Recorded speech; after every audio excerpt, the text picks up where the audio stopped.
Alam mo, grabe yung pagpapatawad. Grabe yung nagagawa Minsan mo sa mahirap buhay. talaga magpatawad, hindi naman talaga madali. Mm-mm. Pero kung hindi mo kaya magpatawad, pwedeng tumahimik ka na lang muna ng ilang araw bago ka bumelta ng salita. Baka meron pang mas mainam na lalabas sa bibig mo. Ganun ako eh, kaya pag galit ako, hindi ako nagsasalita rin, tahimik din ako.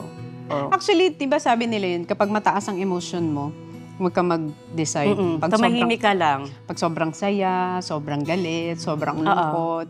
Kasi most of the time, medyo... Nagkakamali tayo ng desisyon lalo. Ganyan kami. Alam mo, kapag yung minsan ang dami-dami ng good news na parang gusto mo nang ipamalita kasi ano mo to eh, parang pinagtrabuhan mo to, pinagtiyagaan mo, pero wala, tahimik lang. Parang lahat sa akin may limitasyon, lalo na sa pamilya ko, sa anak ko. Ang sinishare limitasyon mo lang lahat. ngayon ay, Cooking, organizing, ganyan.